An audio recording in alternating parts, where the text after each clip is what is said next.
Kia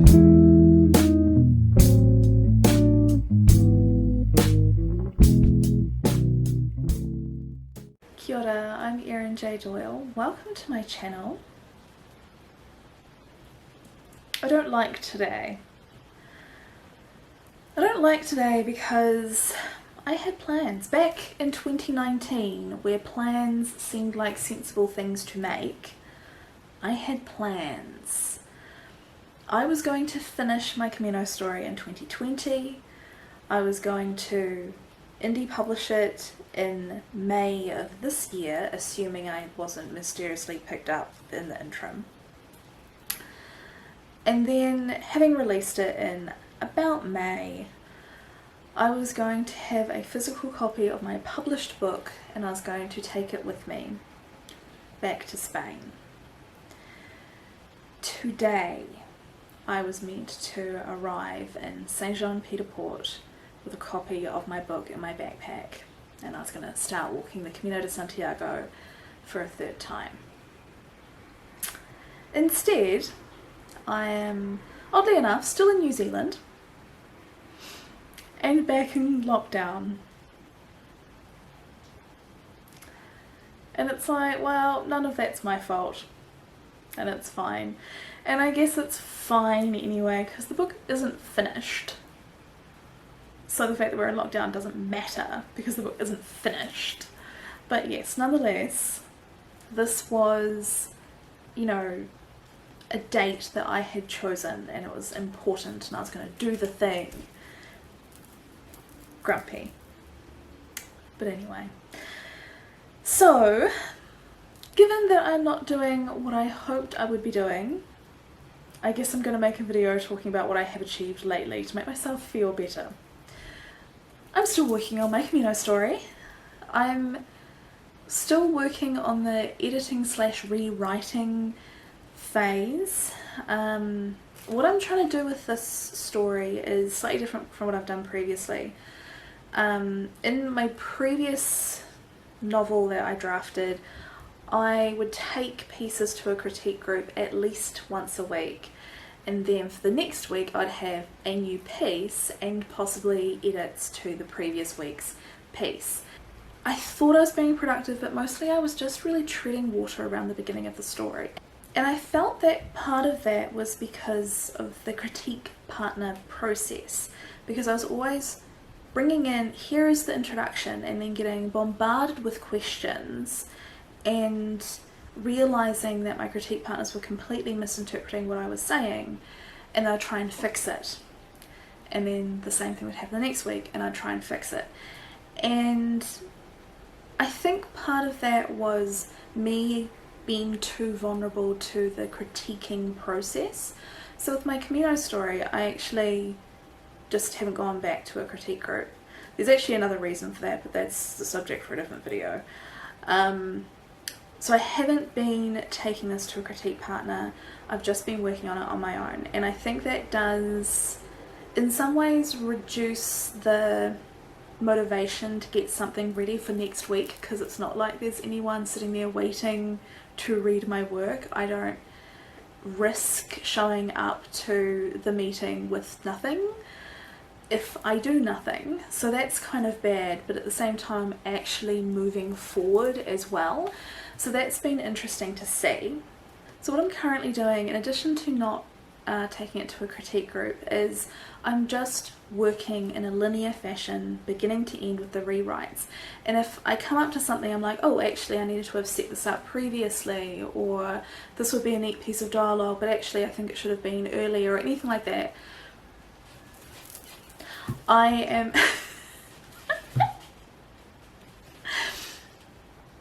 I'm just making a note of it. I have an Excel spreadsheet where I'm keeping notes for each chapter, so I can keep track of what we learn and what, you know, the main event of the chapter is, any changes that have to be made in it, etc. is neatly recorded in one document, and then I'm also inserting comments into the Word document where I'm writing. So the plan is that I'm going to get to the end and then go all the way back to the beginning and work again, beginning to end, rather than constantly jumping back and forth within the document while I'm working, because I feel like that's just creating that unending circular cycle where I never actually get to the end. So that is the method that I'm currently trying to stick to, but I'm struggling with the chapter I'm currently on, and I think it's because the chapter the previous chapter is a little bit underwritten, and I had written some notes to myself like, oh, you need to make this bit bigger and you have to give that conversation a bit more of a point.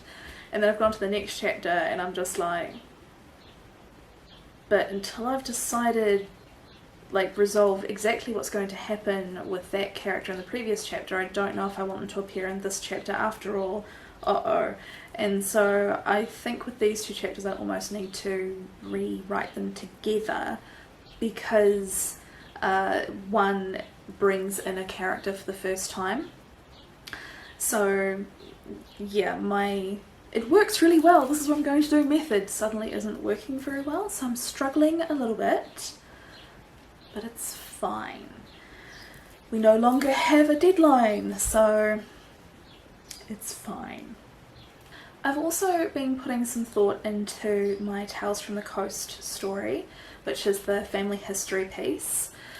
One thing that I wanted to kind of resolve with myself before I committed too much time to like planning, outlining, research, etc. was kind of the question of what's the point, because the point for me in writing it is the preservation of family stories, but I guess the question for a reader of what is the point isn't going to align with that. So I had to kind of find an additional purpose to the story that would matter to the reader as opposed to the purpose for it that matters to me.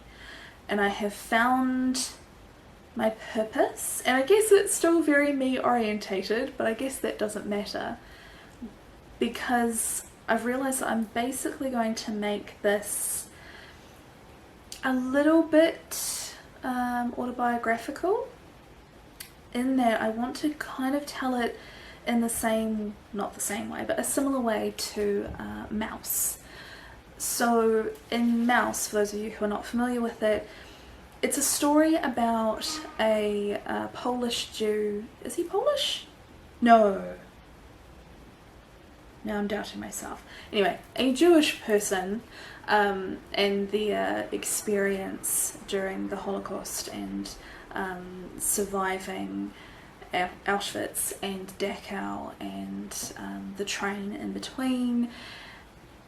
But in the telling of the story, he's telling it to his son, and his son's the author of the book, and he's written himself in as an adult interviewing his father about that time in his life. And so it kind of jumps back and forth from those wartime experiences and then forward to the adult son in his father's house and observing his father's behaviour and attitudes around certain things, and kind of in some ways puts a few things in context. Like, he notices and thinks about how his father will pick up anything that he finds in the street, like a bit of wire or a shoelace, and says, oh, this is precious and important, and is ferreting away what he perceives is really important, while the son is like, this is obviously garbage.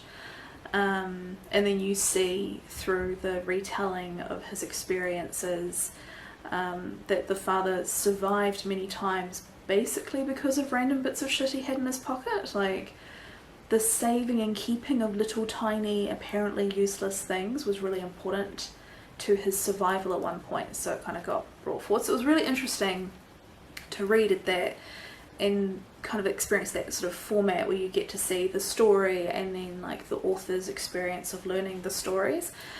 And I think that's what I need to do with Tales from the Coast. I need to tell the stories, and then because I need to go and research them and think about them and do all the things, I think I actually need to write myself in as the author learning about the things. And that's where I think the purpose comes in, because I think to the reader, my actual purpose of just preserving some interesting family anecdotes isn't particularly interesting, but to the reader, perhaps my purpose of finding out more about who I am in the context of my family could potentially be interesting if I am within the story.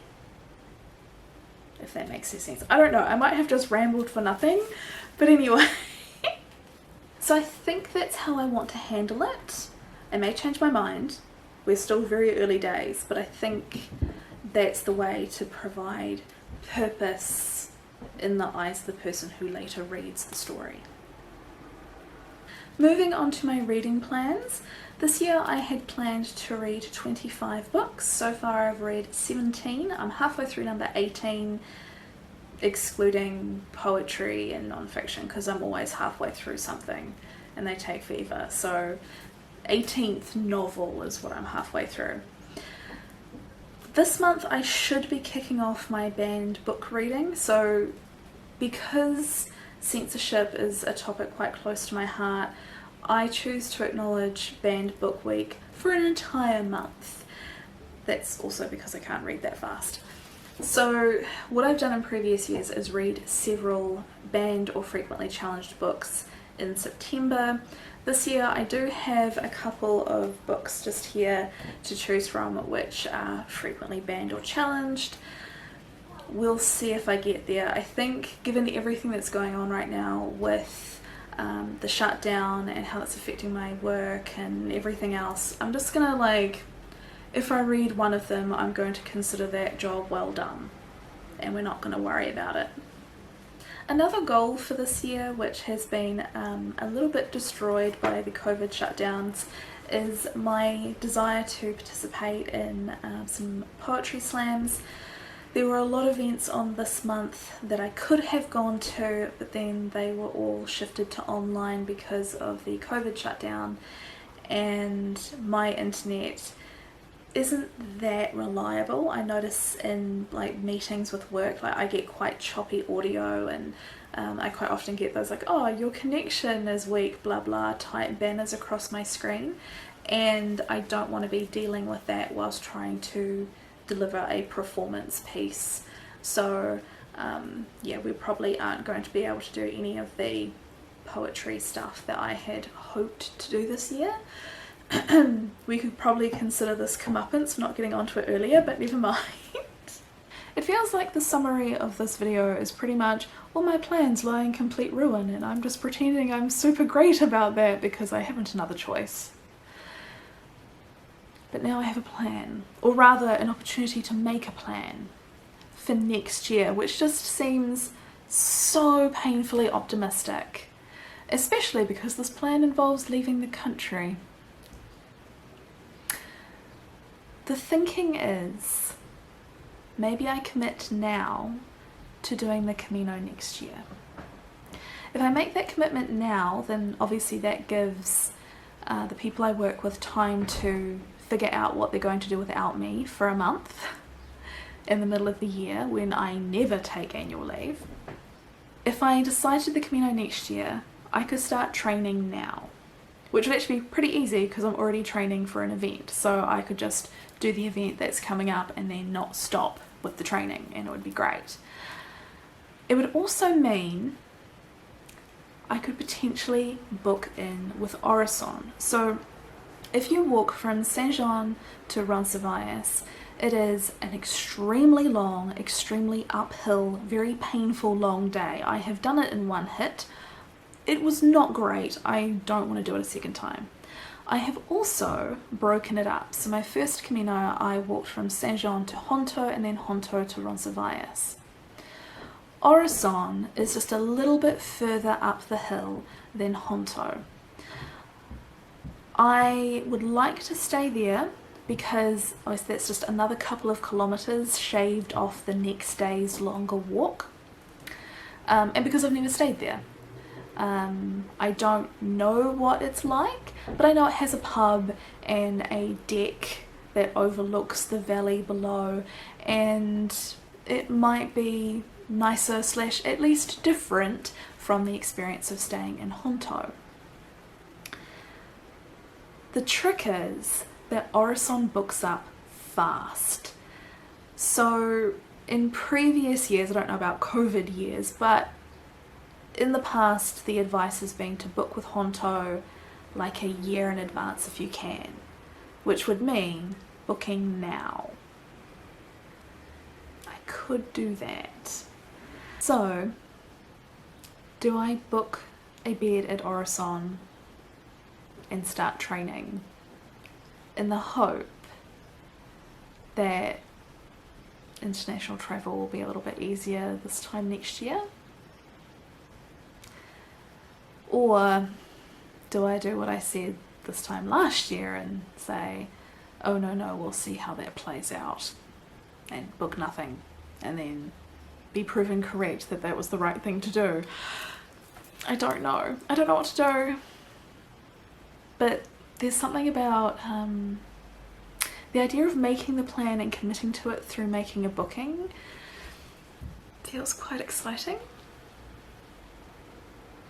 It's also a colossal amount of money and a lot of time off work, which would also be something to decide now instead of in several months' time, because again, well, I will have to talk to the boss about that. Anyway. So that's everything that I've been doing or not doing or attempting to doing and then horribly failing at. Nonetheless, I've been quite busy. I have also actually been rearranging my writing space, but that will be the topic of a whole new video, so keep an eye out for that. If you enjoyed this video, do remember to give it a like, and if you're new around here, maybe hit subscribe so you can stay up to date and don't miss out on the office rearrange video, and I'll see you next time. Bye!